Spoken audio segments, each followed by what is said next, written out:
Ma'am साहब एक बात पूछूं, करवा चौथ आ रहा है, भैया भी आपको गिफ्ट देते हैं क्या? हाँ देते तो है। तेरा आदमी क्या देता है तुझे? मैम साहब आप जैसे बंगले में रहने वाले लोगों की बात ही कुछ और है। गिफ्ट विफ्ट की बात है ना हमारे जैसे लोगों के दिमाग में आती ही नहीं है। अपन के यहाँ तो 2 टाइम की रोटी कमाने में जिंदगी बीत जा रही है। ये प्यार व्यार दिखाने का, गिफ्ट देने का टाइम किधर ही है अपने पास। सच्ची बताओ तो वो पिछली बार पूरा दिन काम करते करते कैसे दिन बीत गया मेरे को याद ही नहीं रहा कि आज तो करवा चौथ है भाई। वो तो जब सबका काम खत्म करके दोपहर में 2 बजे खाने को बैठी ना, तब पड़ोसन ने याद दिलाया कि आज तो करवा चौथ है। ये तो तू गलत बात कह रही है बिल्लू। भाई इतने प्यार से पूरे दिन का उपवास करते हैं तो पति क्या पत्नी के लिए फूल या गजरा ला दे, इतना भी नहीं कर सकते? कोई जरूरी तो नहीं कि गिफ्ट का मतलब महंगी चीज ही हो। अरे क्या मैडम, आप भी आपकी तरह सबकी किस्मत नहीं होती। मैं देखिए भैया कैसे रानी बनाकर रखते हैं आपको। एक हमें ना अच्छा खाने को मिलता है ना पहनने को, ऊपर से हड्डी घिस घिस कर काम कर रहे ले सो अलग, फिर भी कौन सा इज्जत है अपनी। चल बिल्लो जल्दी जल्दी हाथ चला भाई, बहुत काम पड़ा हुआ है और तू बातों में लगी हुई है। अरे सब काम होता ही रहेगा, थोड़ी बहुत गपशप भी तो जरूरी है भाभी। अभी आप तो बाहर की तरफ निकलती नहीं है तो मैं सोची आपको बाहर की खबरें 4 लाकर दे दूं। अरे बस मुझे नहीं सुननी तेरी चपड़ चपड़, काम कर जल्दी चल। ये थी बड़े से बंगले नुमा घर में रहने वाली परिवार की इकलौती बहू रिया। पति सरकारी अफसर है और रिया मैडम घर से ही अपना काम करती है। क्या बोलते हैं उसको, वर्क फ्रॉम होम। लेकिन फिर भी बोलती क्या है, वो एक हाउस वाइफ है। और ये जो बड़बड़ करके पिछले 5 मिनट से बोलती चली जा रही है ना, ये है रिया की काम वाली जो हर घर की खबर रखते हैं। हंसती मुस्कुराती जिंदा दिल बिल्लो की रिया के साथ खूब जमती है। कुछ दिन बाद, बिल्लो ये क्या हाल बना रखा है तूने अपना, तू ठीक तो है ना? हाँ दीदी ठीक ही छे, मैं आप पैसा काई को बोल रही लिए? मैंने आज काम अच्छे से नहीं किया क्या? बर्तन गंदे रह गए लिए क्या? अरे नहीं, मेरे कहने का वो मतलब थोड़ी ना था।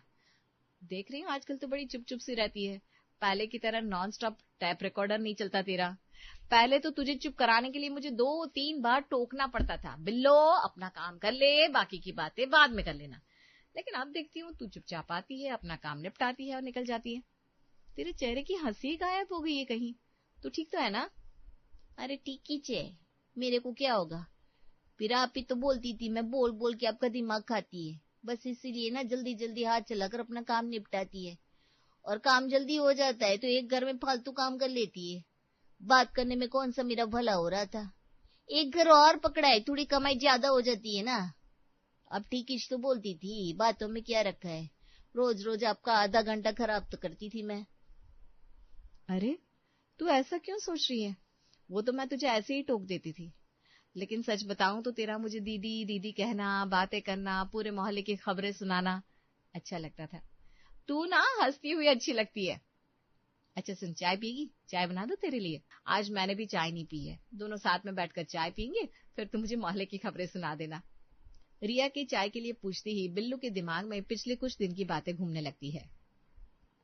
अरे ये क्या रोज रोज रूखा सूखा बनाकर रख देती है? चटनी दाल आलू इसके अलावा भी कुछ और नहीं बना सकती क्या घर में?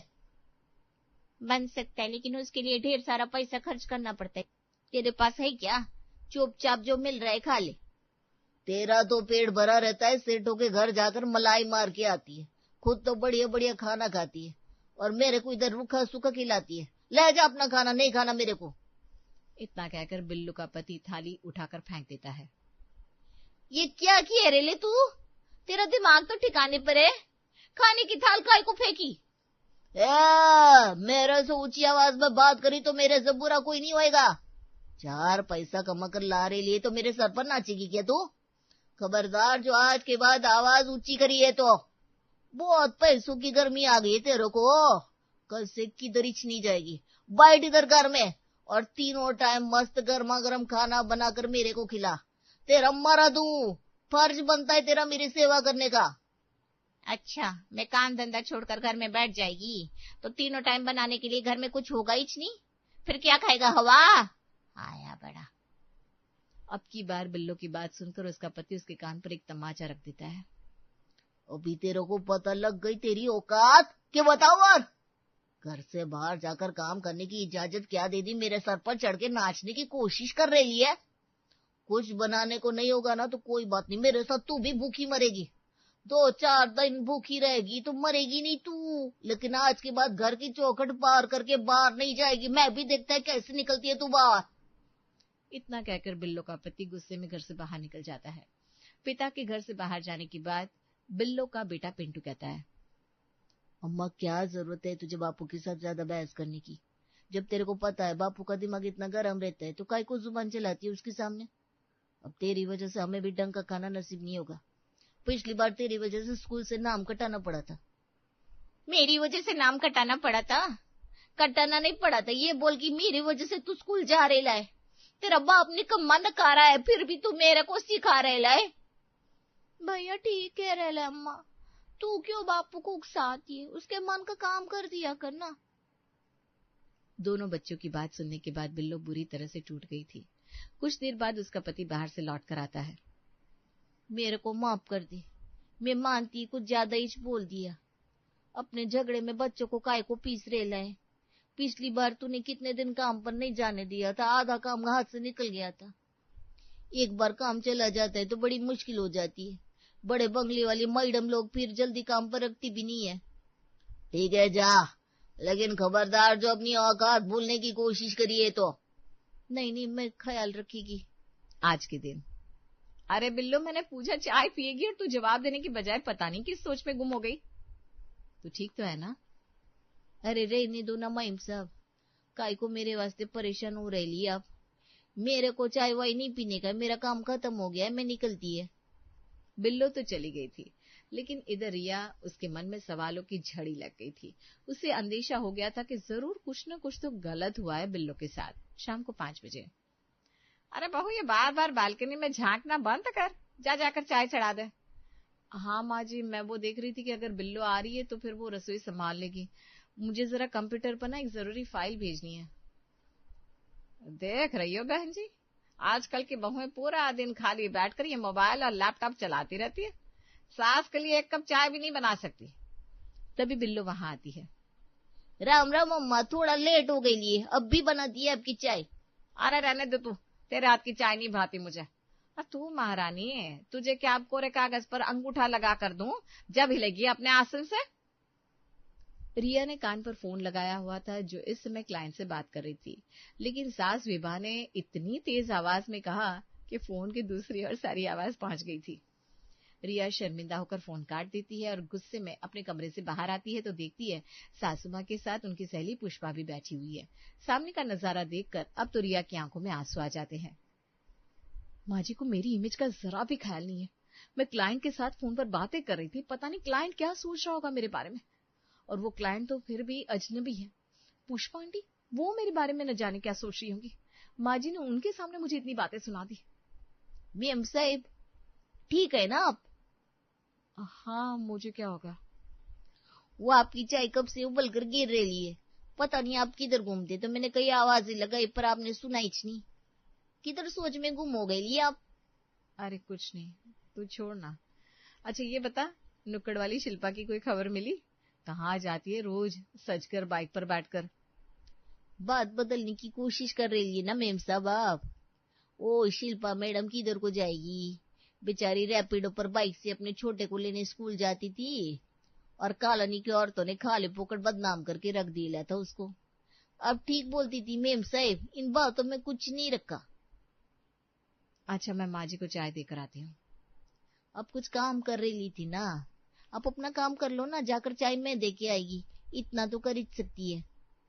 रिया जाकर कंप्यूटर पर अपना काम करने लगती है। इधर बिल्लू चाय कप में छान कर सास विभा के सामने ले जाती है। देख लिया बहन जी आपने, महारानी बस चाय का पानी रखने गई होगी, बाकी का काम ठेल दिया इसके ऊपर। आजकल की बहू को जितना आराम है ना उतने ही उनके नखरे हैं। एक हमारा समय था 20-20 लोगों का परिवार अकेले पालना पड़ता था। 3 टाइम का खाना बनाओ, नाश्ता बनाओ, हाथ से कपड़े धो। हमने कौन सी नौकरानियां लगाई थी भाई, उस पर भी रोज सास की मालिश करने के बाद ही सोने को मिलता था। और ये आजकल की बहू है, ये तो एक कप चाय भी बनाकर पिलाने को तैयार नहीं। विभा की बकबक बिल्लो के लिए भी सुन पाना बहुत मुश्किल हो रहा था, इसलिए वो बिना कुछ कहे कप रखकर रसोई में चली आती है। बेचारी महिम साहब कितनी अच्छी है, कितना ख्याल रखती है सबका, नौकरी करती है, घर संभालती है, बच्चे देखती है, उनकी पढ़ाई लिखाई सब संभालती है, फिर भी ये बुढ़िया बात सुनाने से पीछे नहीं रहती। मेरे को तो लगता है ये औरत लोग का किया हुआ काम किसी को दिखाई नहीं देता, तभी तो हर कोई बात बात पर यही पूछता रहता है, ए तू करती क्या रे पूरा दिन। बाकी दिनों की तरह आज भी बिल्लो ने किसी से कोई बात नहीं की, जल्दी जल्दी अपना काम निपटाया और फिर चुपचाप अपने घर को निकल गई। शाम को, रंजित बेटा मैं सोच रही थी कुछ दिन के लिए गांव हो आओ। अरे गांव में अकेले आप क्या करोगी, और फिर वैसे भी वहां पर कोई है भी नहीं आपकी देखभाल करने के लिए। बेटा तू तो ऐसे कह रहा है जैसे यहाँ तेरी बीवी बड़ा 24 घंटे मेरी सेवा में तैनात रहती है। एक कप चाय बनाने के लिए भी कह दो ना तो काम वाली का मुंह ताकने लगती है। मैं कुछ दिन गांव में रहूंगी, जब मन होगा तो लौट आऊंगी। अभी तो मुझे गांव के घर आंगन की तलब लगी है। रंजीत के समझाने पर भी सास विभा अपना सामान पैक करके गांव के लिए निकल जाती है। अभी विभा को गए हुए 1 सप्ताह ही बीता था कि गांव से फोन आता है। अरे रंजीत बेटा क्या बताऊं, जब से यहाँ आई हूँ मैंने तो जैसे खटिया पकड़ ली है। तो ऐसा कर कुछ दिन के लिए बहू को साथ लेकर इधर गांव चला। तेरे बाबूजी की तबीयत भी आजकल कुछ ठीक नजर नहीं आती। अब ऐसे में अकेले कैसे सब हो पाएगा। अच्छा चलो तुम चिंता मत करो माँ, मैं अभी रिया से कहता हूँ, कल ही हम लोग गाँव के लिए निकल जाएंगे।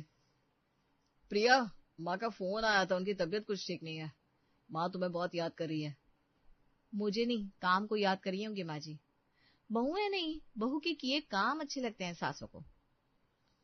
अरे क्या सोचने लगी, माँ कह रही थी बहू को लेकर गांव चला, मेरा जी घबरा रहा है। तुम फटाफट से अपना सामान पैक कर लो, हम कल ही गांव के लिए निकलेंगे। मुझे तो ऑफिस में जरूरी काम है, इसलिए बस 2 दिन की छुट्टी मिल पाई है। मैं तुम्हें छोड़कर चला आऊंगा, कुछ दिन माँ के पास ही रहना। देखो रंजित, तुम जानते हो गांव में माँ जी से अकेले सब संभलता नहीं, फिर वो क्यों बार बार जिद करके गांव चली जाती है। और तुम जानते हो गांव जाने का मतलब है मुझे अपने काम के लिए बिल्कुल भी फुर्सत नहीं मिलेगी। ऐसे कैसे अचानक से सब काम छोड़कर वहां चली जाओ, मुझे भी तो क्लाइंट से बात करनी पड़ेगी और आजकल काम का प्रेशर भी बहुत है। अरे बहाने मत बनाओ, तुम्हें कौन सा ऑफिस जाना होता है, घर से ही तो थोड़ा बहुत काम करती हो ना, और जैसे यहाँ से कर रही हो वहां जाकर भी कर सकती हो। देखो मुझे कोई फालतू की बहस नहीं करनी, मैंने एक बार कह दिया मतलब कह दिया, और अगर ज्यादा परेशानी है तो मना कर दो क्लाइंट को। तुमसे ऑफिस नहीं संभल रहा तो छोड़ दो ना।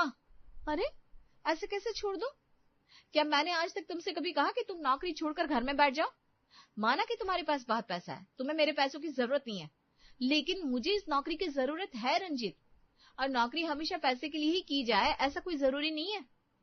देखो मैं साथ चलने के लिए मना नहीं कर रही हूँ, हम लोग चलते हैं, लेकिन एक दिन बाद माँ जी बाबूजी को अपने साथ लेकर लौट आएंगे, फिर यहाँ मैनेज करना मेरे लिए ज्यादा आसान होगा। मेरा गांव में रहना नहीं हो पाएगा, अभी काम का बहुत प्रेशर ज्यादा है। तुम्हारा मतलब क्या है यार, मैं माँ को मना कर दूं कि उनके बहू के पास वहां आने के लिए टाइम नहीं है, तुम्हारा उनके लिए कोई फर्ज नहीं बनता क्या। और सबसे बड़ी बात, मैं तुमसे पूछ नहीं रहा हूँ, बता रहा हूँ तुम कैसे मैनेज करोगी या तुम देख लो। इतना कहकर रंजीत कमरे से बाहर निकल गया। रिया काफी देर तक चुपचाप शून्य की ओर देखती रह गई थी। उसका काम, उसका ऑफिस, उसकी इच्छा कि इस घर में कोई मायने ही नहीं है। बस कुछ मायने रखता है तो वो है रंजीत का ऑफिस, उसकी कमाई, उसके पैसे, उसका घर, उसकी माँ।